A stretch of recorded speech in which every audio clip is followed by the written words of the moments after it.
Hakim Konstitusi memasuki ruang persidangan.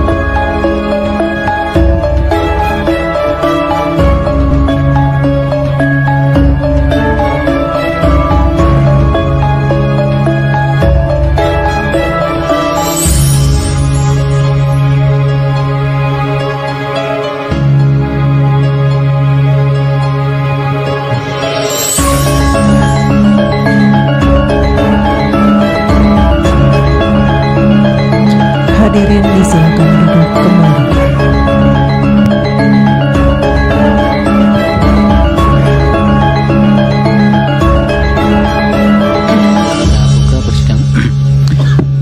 Persidangan untuk perkara nomor 66 garis miring PU garis datar 22 Romawi garis miring 2024 dibuka dan persidangan nyatakan terbuka untuk umum. Selamat siang, Assalamualaikum warahmatullahi wabarakatuh. Salam sejahtera untuk kita sekalian. Diperkenalkan pemohon yang hadir. Baik, yang mulia. Assalamualaikum warahmatullahi wabarakatuh. Selamat siang, salam sejahtera untuk kita semua. Memperkenalkan diri, kami dari pemohon yang hadir pada hari ini, Prinsipal Bapak Insinyur Pranoto MM. Kemudian Pak Dr. Andes Dwi Agung. Kemudian kami dari kuasa hukum, saya sendiri Heru Sugiono. Kemudian rekan kami Bapak Teguh Hartono. Yang ketiga Pak Agus Aulus Soim. Dan juga rekan Amudra. Serta yang hadir secara online rekan Singgih Tommy Gumilang. Demikian yang mulia, terima kasih. Baik, dari pemerintah silakan. Baik, terima kasih yang mulia. Assalamualaikum warahmatullahi wabarakatuh. Selamat siang, salam sejahtera untuk kita semua. Kami dari kuasa Presiden hadir. Dari sebelah kanan Bapak Ahmad Kumaidi, kemudian saya sendiri Purwoko, sebelah kiri saya Bapak Wahyu Jaya. Demikian yang mulia, terima kasih. Baik, terima kasih. Agenda persidangan pada siang hari ini adalah untuk mendengar keterangan ahli yang dihadirkan mahkamah. Hadir Dr. Andi Ahdian, MSI. Bapak katanya kakinya sakit. Bisa berdiri untuk mengucapkan sumpah. Baik, sebelum beri keterangan diminta untuk mengucapkan lafal sumpah. Nanti Bapak berdiri saja di situ. Juru sumpahnya mana? Agamanya Muslim, nanti akan dipandu oleh Yang Mulia Bapak Dr. Ridwan Mansur. Dipersilakan berdiri saja. Silakan Yang Mulia. Baik, Yang Mulia Ketua, terima kasih. Bapak Dr. Andi Ahdian, MSI.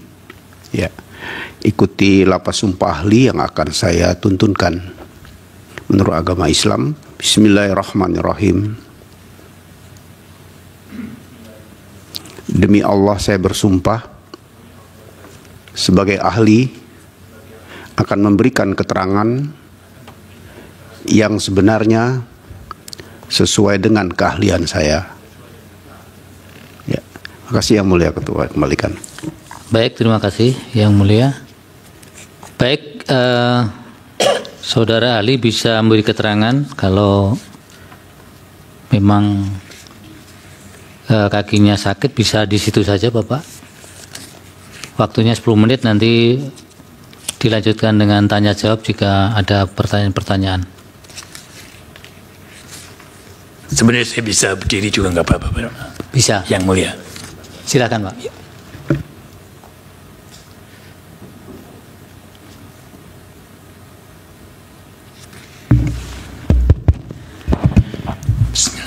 Assalamualaikum warahmatullahi wabarakatuh. Selamat siang, salam sejahtera buat kita semua.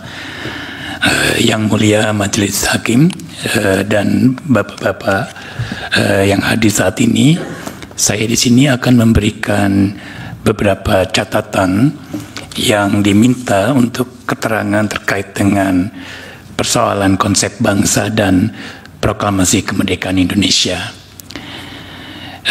Saya akan bacakan. Sebagai satu awal, proklamasi kemerdekaan merupakan sebuah peristiwa monumental yang tidak hanya menjadi titik awal berdirinya Republik Indonesia, tapi juga menegaskan konsep bangsa sebagai basis utama identitas politik dan kedaulatan. Proklamasi Indonesia dengan ini menyatakan kemerdekaan Indonesia. Kalimat ini meski singkat memuat gagasan dasar yang membedakan perjuangan kemerdekaan Indonesia dari banyak gerakan anti kolonial lainnya, yaitu sebuah kesadaran kolektif sebagai sebuah bangsa yang mendahului pembentukan negara. Telah ini bertujuan untuk menganalisis bagaimana konsep bangsa menjadi inti dalam proklamasi kemerdekaan Indonesia dan bagaimana gagasan tersebut terus mempengaruhi dinamika politik, sosial, dan budaya hingga hari ini. Jadi bangsa sebagai satu komunitas politik yang terbayangkan itu adalah konsep dasar yang digunakan dalam teks proklamasi dan dia bukan sebuah proses yang instan. Sebagaimana dijelaskan oleh seorang peneliti bernama Benedict Anderson dalam karyanya Imagine Communities, bangsa adalah sebuah komunitas politik yang terbayangkan, di mana anggotanya meski tidak saling mengenal secara langsung, memiliki rasa kebersamaan yang kuat. Hal ini sangat relevan dengan konteks Indonesia, di mana beragam suku, bahasa, dan budaya menyatu dalam kesadaran bersama untuk melawan kolonialisme Belanda. Proklamasi kemerdekaan menegaskan bahwa bangsa Indonesia lahir dari pengalaman kolektif menghadapi penjajahan, seperti yang tercermin dalam gerakan nasionalisme awal abad 20. Sumpah Pemuda tahun 28 menjadi fondasi awal yang merumuskan Indonesia sebagai sebuah bangsa, satu bahasa, satu tanah air. Proklamasi 45 menjadi puncak konkretisasi dari gagasan tersebut, di mana bangsa Indonesia secara resmi menyatakan keberadaannya sebagai entitas politik yang mandiri. Jadi pada poin kedua adalah sebuah kisah tentang bangsa yang mendahului negara. Poin penting yang membedakan proklamasi Indonesia dari banyak negara lain adalah fakta bahwa kesadaran bangsa mendahului pembentukan negara. Soekarno dan Hatta dalam teks proklamasi secara eksplisit menyebut kami bangsa Indonesia sebagai subjek yang memproklamasikan kemerdekaannya, bukan kami sebagai negara Indonesia. Pernyataan ini menegaskan bahwa bangsa bukan sekedar konsekuensi berdirinya sebuah negara, tetapi entitas yang sudah ada sebelumnya. Sebagaimana dipapalkan oleh Immanuel Wallerstein, dalam banyak kasus di Eropa, pembentukan negara selalu mendahului pembentukan bangsa, seperti dalam pembentukan proses negara nasional di Prancis dan Inggris. Negara hadir terlebih dahulu sebelum bangsa. Namun di Indonesia, prosesnya justru berbalik. Bangsa muncul sebagai respons terhadap kolonialisme, menjadi alat perjuangan, dan akhirnya membentuk negara sebagai manifestasi politik dari kesadaran bangsa. Poin ketiga, dalam bangsa sebagai alat solidaritas politik, dalam konteks proklamasi kemerdekaan, istilah bangsa bukan hanya konsep abstrak, tapi juga alat solidaritas politik yang efektif. Indonesia terdiri dari berbagai kelompok etnis, agama, dan budaya, membutuhkan narasi pemersatu untuk melawan dominasi kolonial.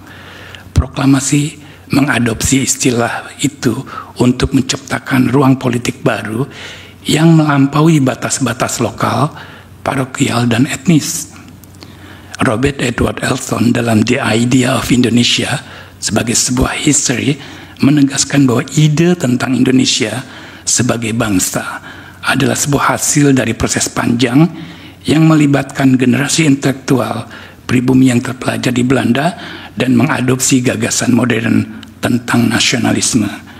Para intelektual ini seperti Soekarno, Hatta, dan Sultan Syahrir tidak hanya berfokus pada pengusiran penjajah, tapi bagaimana membangun sebuah masyarakat baru yang lebih modern dan adil.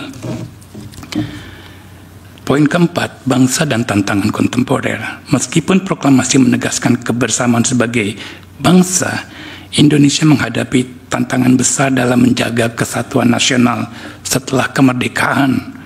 Keragaman yang menjadi kekuatan pada perjuangan melawan kolonialisme juga menjadi sumber konflik setelah kemerdekaan, seperti pemberontakan PRRI Permesta dan upaya pembentukan negara Islam di beberapa wilayah.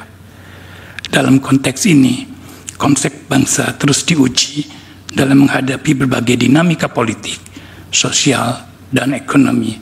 Sebagaimana dicatat oleh Ong Hokam, keberhasilan bangsa Indonesia dalam menjaga persatuan sangat tergantung pada kemampuan membangun kompromi di antara berbagai kepentingan sambil tetap menempatkan kepentingan bersama di atas segala-galanya.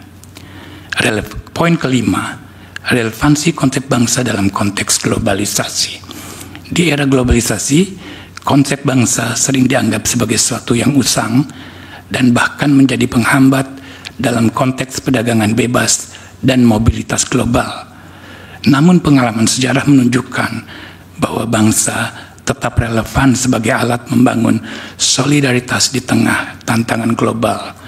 Dalam hal ini, kalimat pembuka teks proklamasi Kami Bangsa Indonesia menjadi pengingat bahwa identitas kolektif tidak hanya penting untuk melawan kolonialisme, tapi juga menghadapi ancaman homogenisasi budaya dan ekonomi di era modern. Sebagai penutup, bangsa sebagai gagasan yang dinamis, proklamasi kemerdekaan Indonesia bukan hanya deklarasi politik, tapi juga sebuah pernyataan ideologis tentang pentingnya kesadaran bangsa sebagai basis pembentukan negara.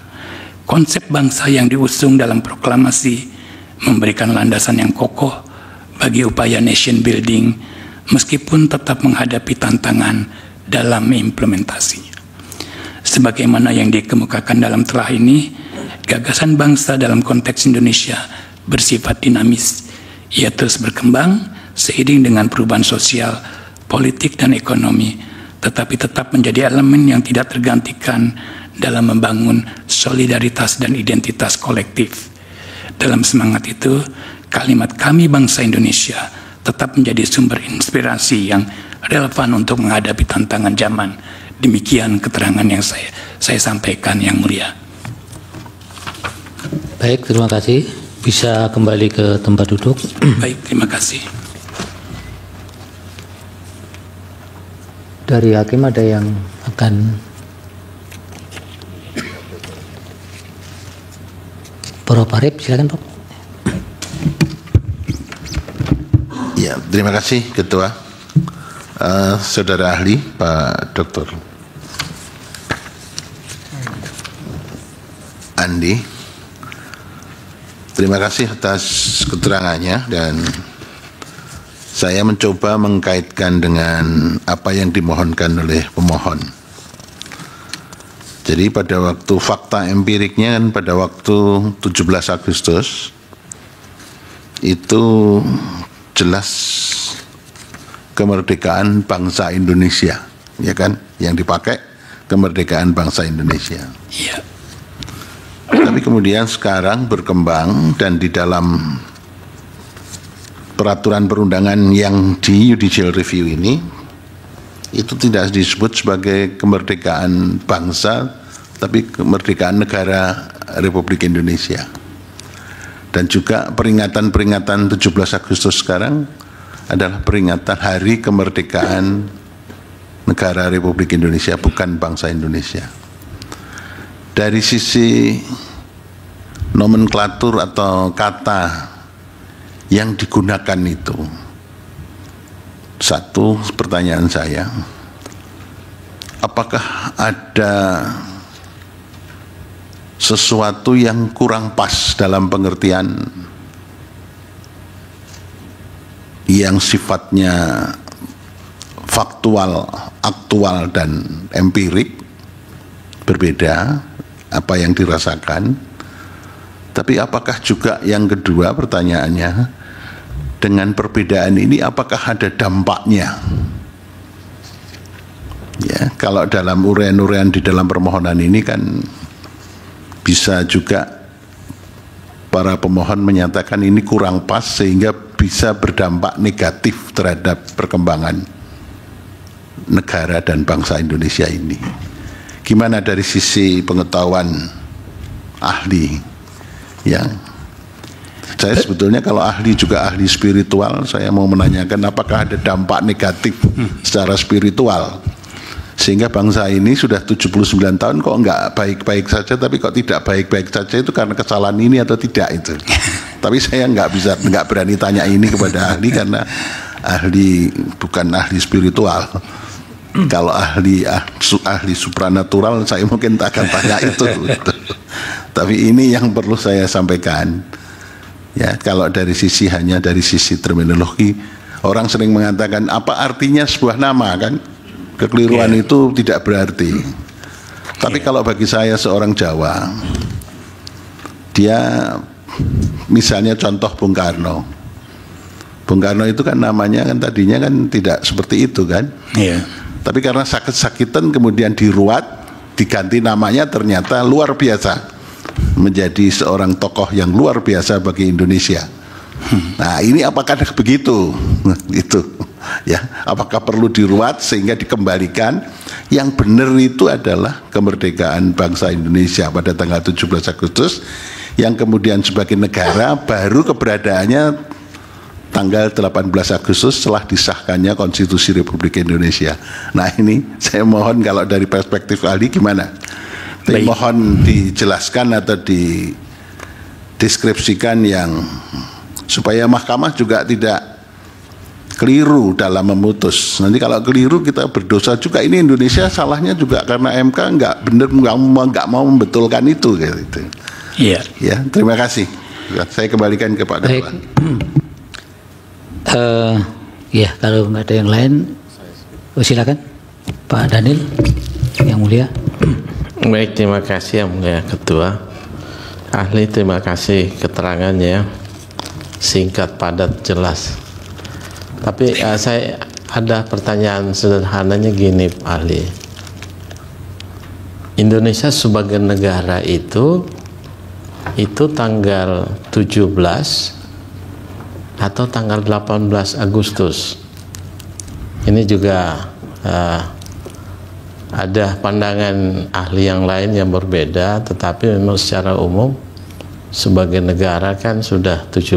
Tapi menurut ahli sendiri, sebagai tadi kan ahli menjelaskan bahwa sebagai bangsa ya ada perspektif historisnya 28 Oktober dan seterusnya. Nah, ahli sendiri keberadaan atau eksistensi Indonesia sebagai negara itu 17 atau 18 Agustus.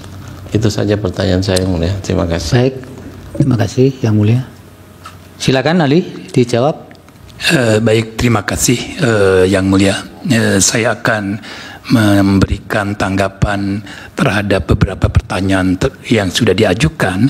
Pertama-tama, saya ingin menggarisbawahi terlebih dahulu tentang mengapa konsep bangsa penting dalam proklamasi, dan itu sebuah keunikan. Pertama-tama kita bisa bandingkan dengan konsep-konsep yang digunakan orang Amerika, akan bilang we are the people. Konsepnya sosiologis. Ya, kalau orang Prancis bilang the droit de l'homme, bahwa itu manusia, deklarasinya. Sementara kita adalah bangsa, kami bangsa Indonesia, sebuah konsep yang jauh lebih politis. Kalau yang tadi kita mendapatkan perbandingan sosiologis, perbandingan filosofis Prancis, maka kita mendapatkan sebuah perbandingan yang sifatnya politis. Kenapa? Kenapa dia menjadi bersifat politis? Memang itu adalah sebuah konstruksi yang dibuat oleh orang-orang yang terlibat dalam zamannya saat itu. Karena mereka berangkat dari sebuah kenyataan bahwa ketika mereka lahir, Indonesia tidak ada. Yang ada adalah Jawa, Sumatera, dan lain-lain sebagainya. Jadi sebagai sebuah konsep politik, itu adalah sebuah temuan yang saya kira sangat penting ya, dan ekspresinya secara politis disampaikan pada tahun 28. Sehingga orang yang tadinya orang Jawa Barat kayak Dewi Sartika bertemu Kartini, yang orang Jawa itu hanya bisa bicara dalam bahasa Belanda dan masing-masing merasa sebuah bangsa yang berbeda. Tapi dengan proses sejarah yang semakin matang pada 28, kita mendapatkan sebuah gambaran tentang satu komunitas yang terbayangkan, yaitu Indonesia. Indonesia menjadi satu konsep yang jauh lebih matang dibanding konsep yang sebelumnya ada pada era awal abad 20 seperti Kartini dan lain sebagainya. Kemudian, maka mengapa dia menjadi sebuah, katakanlah, catatan penting dalam sejarah Indonesia? Karena konsep bangsa itu yang selalu ditolak oleh Belanda saat itu, karena mereka akan bilang Indonesia tidak pernah ada, sehingga pengakuan mereka secara resmi terhadap Indonesia hanya pada tahun 1949. Jadi ketika ada satu perdebatan politik di dalam Gemeenteraad, Dewan Kota, di mana orang-orang perwakilan Bumi Putra saat itu bicara dengan bahasa Indonesia, biasanya sidang dalam bahasa Belanda, mereka bicara dengan bahasa Indonesia. Dan sidang diskurs, karena dari kelompok Belanda mengatakan bahwa ini adalah sebuah provokasi, karena Indonesia tidak pernah ada. Yang ada adalah, sekali lagi mereka bilang, Jawa, Batak, dan lain sebagainya. Jadi konsep perjuangan tentang Indonesia sebagai sebuah nation adalah sebuah perjuangan politik yang panjang, yang memerlukan berbagai simbol yang muncul di dalam prosesnya. Ya, ada simbol tentang bahasa yang dinyatakan secara eksplisit, lalu kemudian simbol tentang kepahlawanannya. Belum ada bendera dan lain sebagainya, karena imajinasi tentang wilayah itu belum ada. Jadi setelah proklamasi kemerdekaan menjawab tentang nanti kemudian di mana negara, ada sebuah perdebatan di dalam sidang. Di situ disampaikan, ada risalahnya, bahwa Indonesia itu di mana saja. Pertanyaannya di situ, apakah mencakup Borneo, ataukah mencakup wilayah di seluruh wilayah Papua dan lain sebagainya.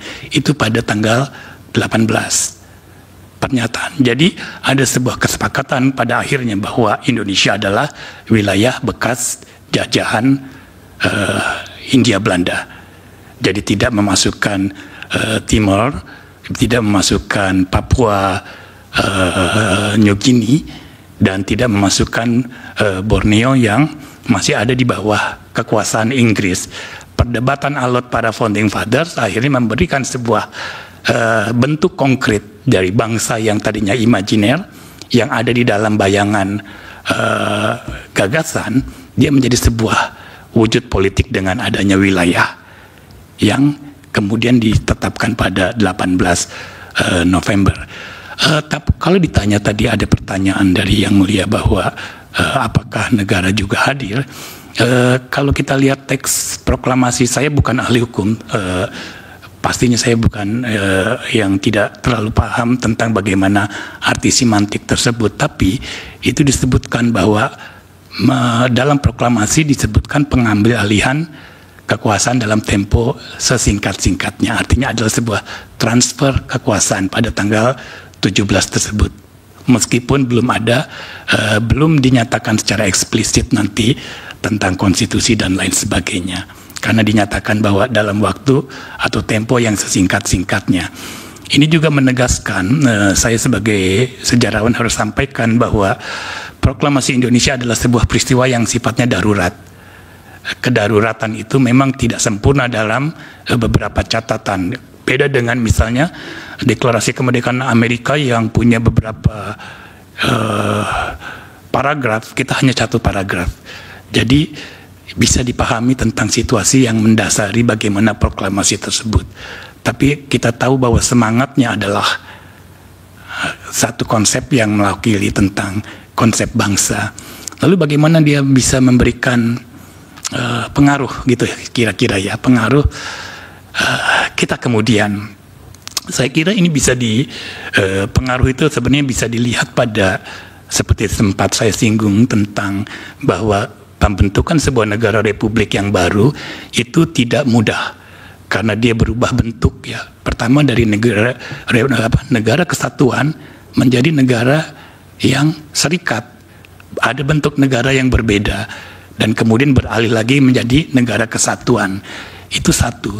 Jadi ada proses yang menunjukkan bahwa ada satu filsafat politik yang mendasari bagaimana proses transformasi sejarah itu terjadi. Kemudian seperti yang saya sebut juga adalah challenge, tantangan dari dalam ketika ada perubahan-perubahan. Bagaimana tantangan terhadap negara republik, ya, terbentuknya negara Islam dan juga terbentuknya klaim tentang pemberontakan di wilayah PRRI Permesta. Sekali lagi, bangsa menjadi sebuah kekuatan memobilisasi politik itu. Jadi bagaimana cara Soekarno misalnya, pemerintah saat itu menghadapi perlawanan separatisme, call-nya adalah we are the nation.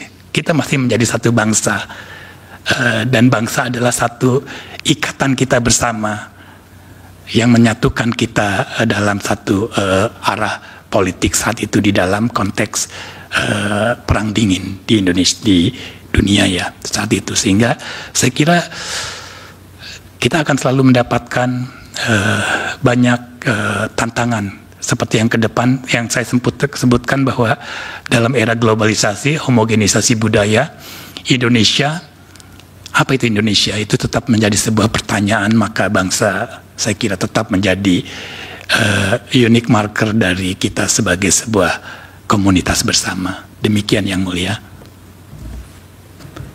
Silakan, ada sedikit dari Prof. Saldi. Ya, terima kasih Yang Mulia Pak Ketua. Saudara ahli, terima kasih atas keterangannya.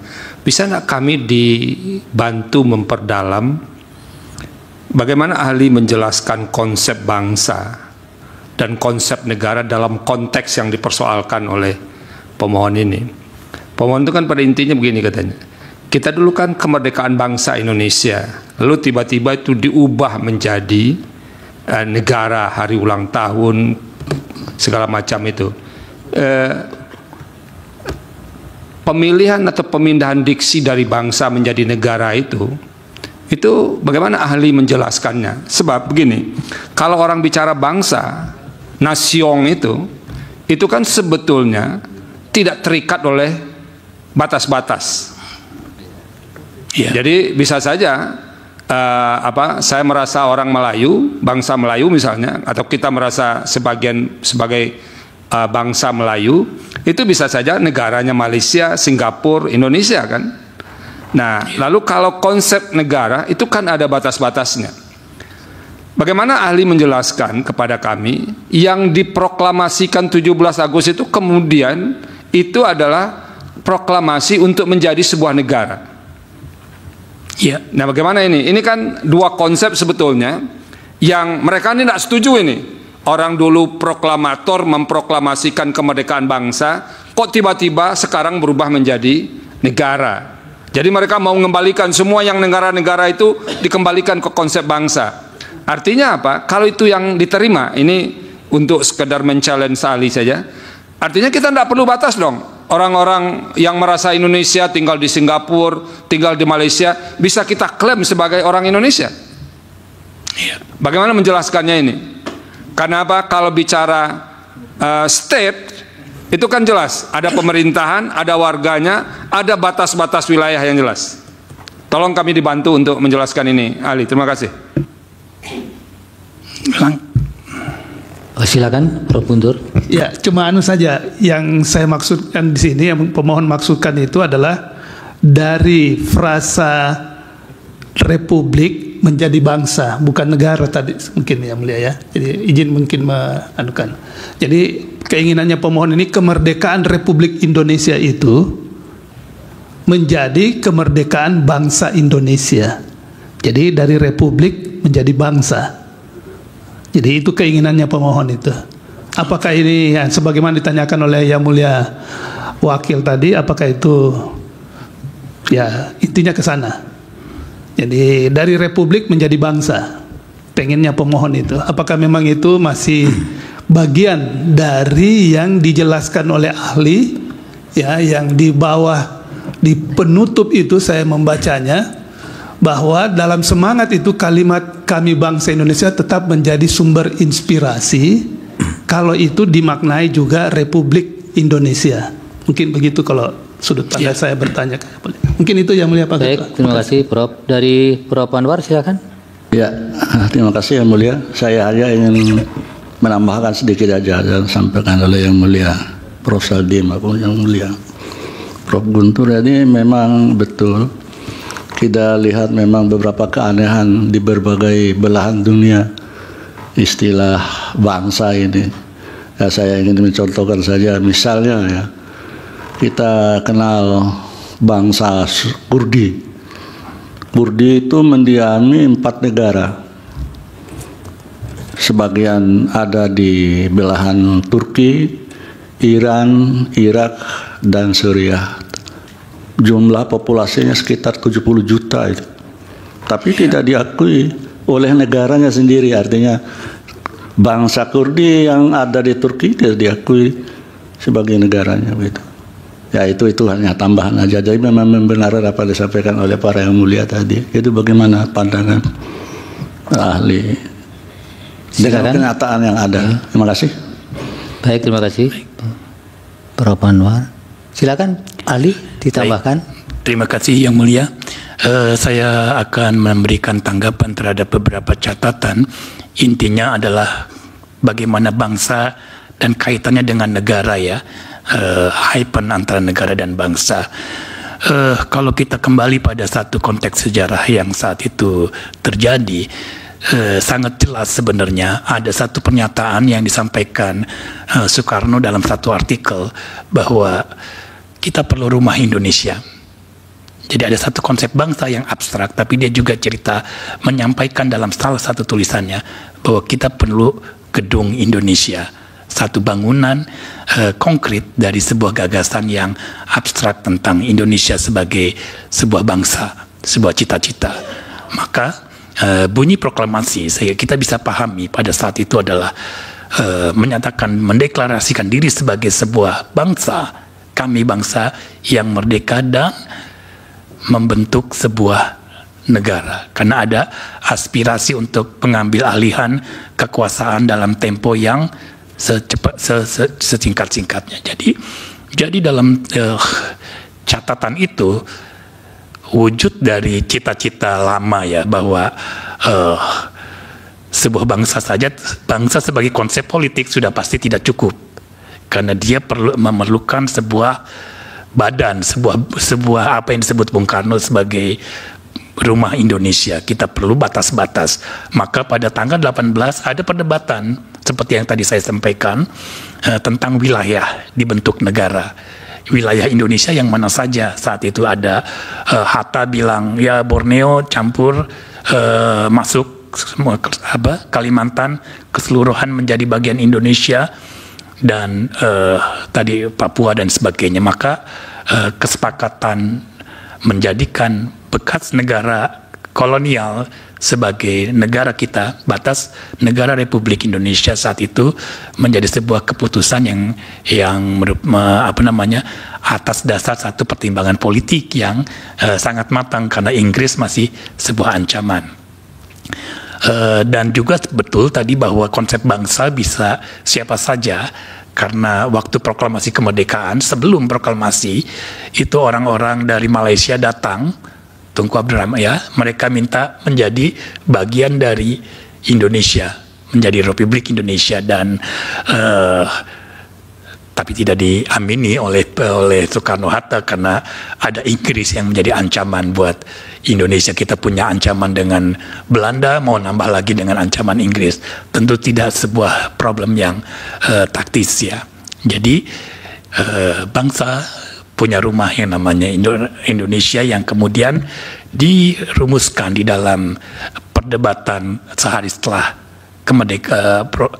proklamasi bahwa inilah rumah kita, inilah dibuat konstitusi, dan itu yang menjadi batasan yang jelas. Apabila disebutkan tadi pernyataan bahwa mungkin republik itu adalah nama yang mewakili konsep bangsanya, Republik Indonesia, karena Itu yang kemudian dalam sejarah disebutkan bahwa mendapat pertentangan dengan konsep negara serikat. Jadi ada disebut republikan dengan orang federalis. Itu juga sebuah konsep politik di mana bentuk negara menjadi sebuah pertaruhan dalam menjaga kedaulatan yang kemudian nanti dirumuskan dalam Hari Kedaulatan. Saya kira begitu jawabannya. Terima kasih. Baik, terima kasih. Untuk sidang hari ini adalah sidang yang terakhir. Oleh karena itu, acara selanjutnya adalah untuk penyerahan kesimpulan dari pemohon dan pemerintah, dan DPR juga akan menyerahkan, dan diberi kesempatan hingga hari Rabu tanggal 11 Desember 2024 untuk penyerahan kesimpulan. Kemudian terima kasih untuk ahli. Mudah-mudahan keterangannya bermanfaat untuk pengambilan putusan dalam permohonan ini, perkara ini. Terima kasih untuk semuanya. Sidang selesai dan ditutup. Hadirin dimohon berdiri. Yang Mulia Majelis Hakim Konstitusi meninggalkan ruang persidangan.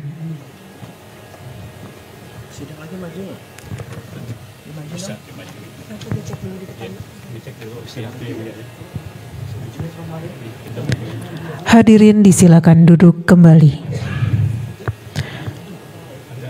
Hadirin yang kami hormati, demikianlah persidangan hari Selasa tanggal 3 Desember 2024 untuk perkara nomor 66/PUU-22-22 telah selesai. Sidang berikutnya akan dilaksanakan pada pukul 14.30 WIB untuk perkara nomor 164/PUU-22-2024. Terima kasih, selamat siang.